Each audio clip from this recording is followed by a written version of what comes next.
Eight question आहे 49x minus 57y is equal to 172 and 57x minus 49y is equal to 252. त्यामध्ये चल म्हणजेच variable आहेत x Y, सहगुणक म्हणजे कोएफिशियंट्स आहेत. एक्स साठी आहेत 49 57, वाय साठी आहेत 57 अँड 49. आपण स्टार्ट करूया प्रॉब्लेम. थोडासा वेगळ्या पद्धतीने बघूया. पहिला आपण ह्या दोन इक्वेशनचं ऍडिशन करूया, नंतर सबट्रॅक्शन करूया. So first step, adding equation 1 and 2.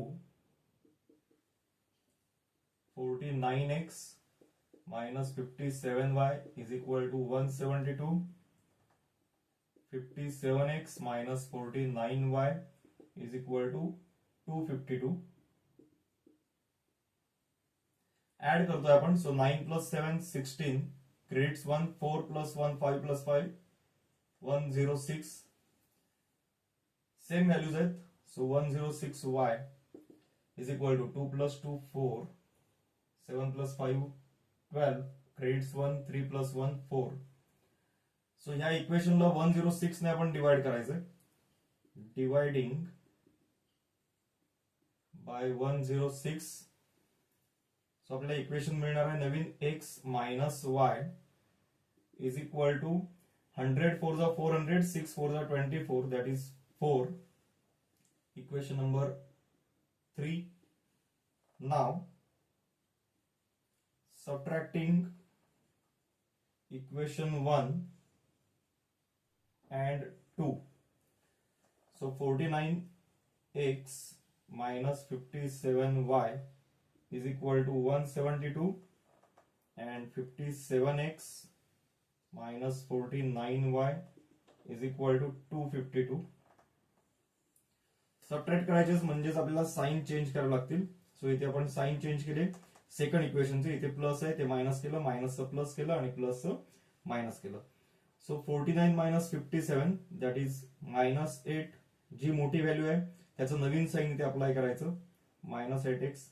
ह्यापैकी मोठी व्हॅल्यू कोणती आहे तर 57. सो त्याचं साइन अप्लाय करा आणि दोघांचा जो डिफरन्स आहे तो किती असेल 8y इज इक्वल टू, इथे मोठी व्हॅल्यू कोणती आहे 252. सो मायनस अप्लाय करा. 2 minus 2 0, 15 minus 7 8, credits 1. So 2 minus 2 that is 0. So minus 8 minus 18. त्यानंतर आपण ह्याचे साइन चेंज करू शकतो. फर्स्ट डिवाइड करा. Dividing by minus 8. मायनस 8 ने आपण ह्याला डिवाइड करूया कारण मायनस 8 पूर्ण टर्मला डिवाइड होऊ शकतं. So minus 8x upon 8, that is plus x plus y is equal to 10. Equation number 4. आता इक्वेशन 3 आणि इक्वेशन 4 सॉल्व करायला आपल्याला सोपे झाले. So equation number 3 and number 4 लिहून घेऊया आपण. x minus y is equal to 4, x plus y is equal to 10. So ते साइन चेंज करायची गरज नाही कारण एक व्हेरिएबल आहे तो डायरेक्ट कॅन्सल आउट होऊ शकतो कारण त्यांचे कोएफिशियंट सेम आहेत 1y आणि इथे सुद्धा 1y आहेत. Minus 1y plus 1y. So x plus x 2x, minus y plus y cancel, 4 plus 10 that is 14. So x is equal to 14 divided by 2. So x is equal to 7. आपल्याला x मिळालाय. Put in equation 3. Equation 3 मध्ये put करायला आपल्याला सोपं जाईल. So equation number 3 काय, x minus y is equal to 4. So x ची value मिळाली 7 minus y is equal to 4.